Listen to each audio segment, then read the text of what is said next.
May package tayo today. Binili namin to nung 2-2 na sale. Ang bilis, andito na siya. So, this is from Huawei. Bumili kami nung smartwatch. Huawei Watch Fit 3 or Huawei Fit 3 Watch.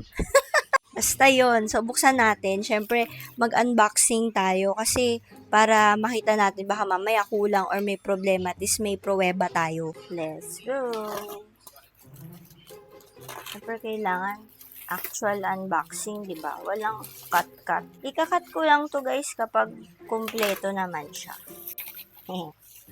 So, ayan na siya guys. Ayan, twinning pala kami ni Jiggy. Dalawa binili namin. Dalawang color black na lang. Ewan ko bakit black yung napili namin pero yan, mas cute. Kasi yung isa, yung white ata. Parang gray-white something. Ano siya, red yung pihitan niya. Ay, ayoko nun. Ito yung mga claims nila or mga features nila. So, excited ako dito kasi gusto ko yan yung mga workout, kineme. Pero ganyan din naman nagagawa nitong isa kong watch, yung sa Xiaomi. Pero, ba't ba ako bumili? Ang ganda kasi, para siyang Apple Watch. So, yan, buksan na natin yung isa. Tsaka nag-sale siya nung 2-2. Like, nasa 4K na lang siya. Uy, ang ganda. Ang ganda niya. Parang kamukha din siya ng mga smartwatch na nabibili ko dito. Pero syempre, mas premium to kasi may brand eh. So, ganyan siya. And then, ano bang kasama nito? Ay, joke.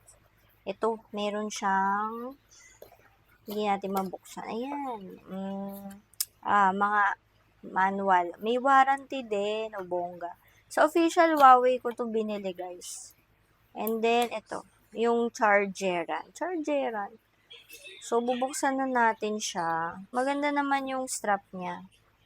Pero, bumili na rin ako sa Shopee na ibang strap tsaka yung protector dito. Kasi nakakatakot baka magasgas. So, if ever meron kayong mga recos ng strap tsaka ng protector dito, comment down below. Tanggalin natin to. Ang satisfying tanggalin ng mga ganyan eh.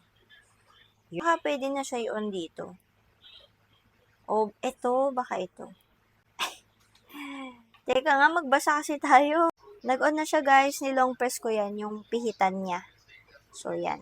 Yun na siya. Ang ganda, laki ng screen. So, set up natin siya. Ayan yung din-download ko, Huawei Health. Ayan kasi yung pinascan sa QR code. Ito na siya. Ganda. Ang bilis ang bilis na mag-respond. Yan, meron tayong notif, ang bilis. So, yan, terno kami. Ganda. Dapat iba pala kulay ko.